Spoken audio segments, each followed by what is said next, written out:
Mietipä joku uusi urheiluohjelma. Olisiko vaikka semmonen maistelu tai joku semmonen, että vaikka Taistelu. maistelu, että kerättäisiin vaikka läpi maa ja maisteltaisiin kaikkia karkkeja yhdessä.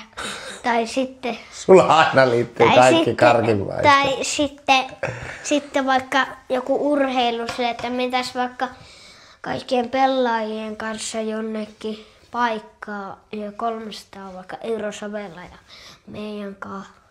Semmoista. Ota muutaman muun vieras, ketä sinä voisi. No, vaikka taikuri tai... Emil Äijälä. Niin, tai Lipponaisten Jonna tai... Jonna Heinula. Niin. Niin, semmosia.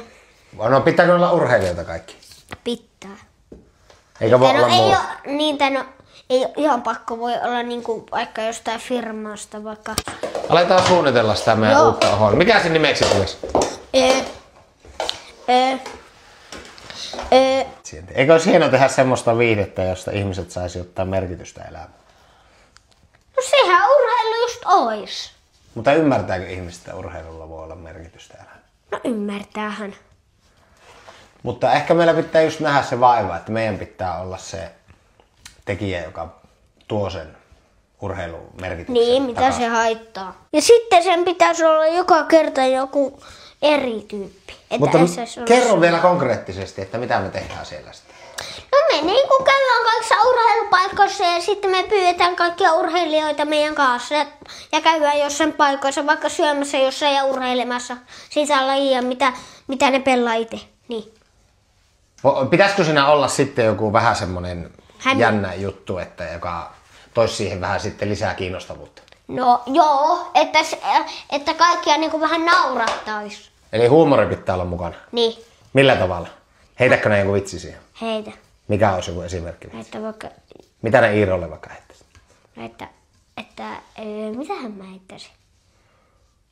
No vitsi, ei nyt ei tuu mieleen, mutta... Tuleeko sulla siinä tilanteessa sitten, kun kamerakuvaana pystyt Joo, sitten heittämään ihan joo. stand-upia? Joo. Niin me mietitään perästä asiaa. No mietitään asiaa, mutta niin... No niin, aletaan nyt lämimään. Mä kysyn vaikka jossain somessa, että olisiko tilausta semmoiselle, että haluaako jengi katsoa? Joo. Ei sitä tarvitsisi kysyä. Aina tiedät, että kaikki varmasti on kiinnostunut. Niin. Kyllähän kaikki tykkää urheilusta. No elää sano nykypäivänä, ei se ole niin selvä. No, sehän nähdään.